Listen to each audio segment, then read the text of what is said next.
what's up? Dave with Brazos Barbell. This week is the first week that I'm actually back on program training since Raw Nationals, and I wanted to talk about some of the things that I'm going to be using and some of the considerations that I think that lifters should use when they're in kind of an off-season type program. So what I'm excited about right now would be that I have about 7 months until IPF Worlds. So this is going to be the first time in a while that I've only done 2 competitions in a year, and I think that's something that's probably undervalued for lifters. I think a lot of times people get into this cycle where they're always looking for the next competition and looking to improve their total, and you always feel like you left some pounds on the platform, and so you just want to jump back into a meet and achieve the total that you thought that you were capable of, and then it ends up just making to where you're getting marginal gains every time. Even if you are improving every competition, it could be a lot better if you took more time off. So for newer lifters, I think this is probably something that really needs to be prioritized,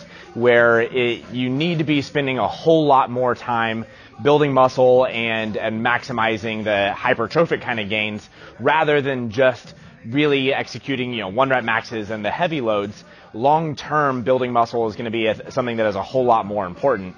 As we get more advanced, we still need to spend more time focusing on areas that we might not be as good. So there's plenty of things that will make me stronger as a squatter. I'm going to use my squat as an example for the most part as this off-season training, but it'll apply really to all the lifts, and I'll touch on some of the other ones. But there are plenty of things that will make me stronger as a squatter long term, but those things don't always show up immediately close to a competition. So me doing something like leg extensions and split squats and quad specific work is something that will long term very much make my squat better. In the short term, though, I need to focus on the competition style movements. Even something like a variation like pause squats is good, is close enough for me. But if we start getting into tempo work, pin squats, those things just change the dynamics of the squat a little bit too much for my liking, to where I feel like I'm uncomfortable executing just a max effort single. So as we get closer to meets, I spend a lot more time focusing on the competition type movements and the things that'll make it better in the absolute short term. So the problem is that when I get out of a competition, when I'm done with it, I really like where my squat is, and I feel like I want to maintain that progress that I just made. If I was squatting above 290 or 640 pounds consistently, I want to feel like I'm always that strong. So then I move into a block and I start doing more variation, and then my squat looks like it is weaker. It looks like it's gone down, and then we panic, and then we jump right back into heavy training, and that really probably creates a bad situation to where we're limiting our gains long term. So when we get into the off-season training, we need to be a lot more specific with the things that we think will make us stronger and better as lifters. So it can be variations that we're really bad at. If you're a really explosive squatter, maybe doing more tempo work or pause work and just spending more time actually utilizing your muscles rather than utilizing stretch reflex. For me, just with my squatting style being wide, really long legs, I'm spending a lot more time on exercises that I think will improve my quad size and strength. So currently I'm squatting 3 times a week. I'm doing safety bar squats on all 3 of those days. On my last squat day, I'm doing safety bar squats and competition squats, but I'm really not interested in what the very, very top end of the loading is going to be like. I'm doing sets of 5 on both at the end of the week and higher reps at the beginning of the week.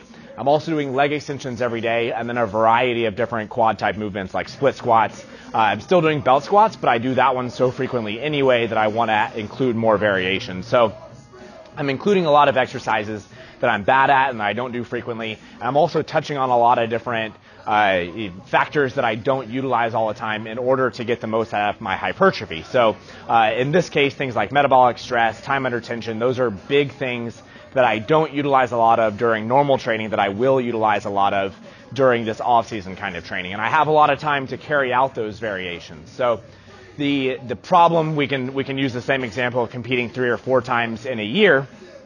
If I only have 3 or 4 months between meets, even if I get to include some variation in between competitions, if I finish competition, jump into variation, I may only be able to get, let's say, 2 months, 10 weeks out of progressing some non-specific stuff, and then I have to jump back right back into those competition patterns, and I probably didn't get enough time to carry out that variation and see the progress. In this case, I have 7 months. So 30-ish weeks that I can really carry out these variations and see a lot of progress from. So I'm going to be including a lot of variety, and I'm not afraid in the short term of what is going to happen to my upper end strength. So if I'm talking about my bench press, I'm doing feet up bench, I'm doing multi-grip bar, Duffalo bar benching, just a lot of variety and working on a lot of just building muscle is going to be the first example, but getting strong for me, it's right around my chest.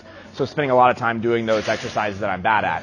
The last consideration would be for me and my deadlift, and then I'd say almost everybody in their deadlift, training and really pushing the volume specifically on your deadlift may be a bad idea, right? With squatting and bench pressing, those specific movements probably get a good carryover for hypertrophy, and so pushing volume and pushing the reps on those will probably pay off down the road.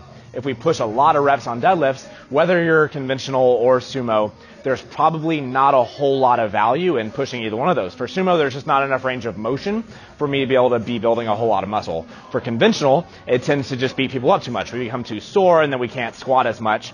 And so the main factor with higher volume on that might be beneficial on the conventional deadlift is going to be back strength. So we can get that back strength from other exercises that might not beat you up quite so much. So a whole lot of chest supported rows, a whole lot of regular barbell rows if you can tolerate those well. But again, variety and more challenging with the upper back strength, even including something like good mornings and Romanian deadlifts and those kind of things, more as a primary movement than you normally would will probably transfer better down the road for your specific deadlifting. So for me, I'm actually moving my deadlift back a day. I generally deadlift on Mondays and Fridays. I'm deadlifting on Tuesdays and Fridays at this point with not a whole lot of volume in order for me to prioritize my squat and my bench press. So when we're designing these off-season programs, I think a lot of times they need to be more thoughtful than even what the competition cycles would be. Competition cycles are relatively easy in that most people respond to similar stresses, that we're really looking for 1 rep maxes, and the competition movements become pretty narrow. Outside of that, we need to get a little bit more creative and find things that the lifter can really benefit from. So hopefully that video was helpful. If you have any questions, leave me a comment, subscribe to the channel, and we'll see you next time.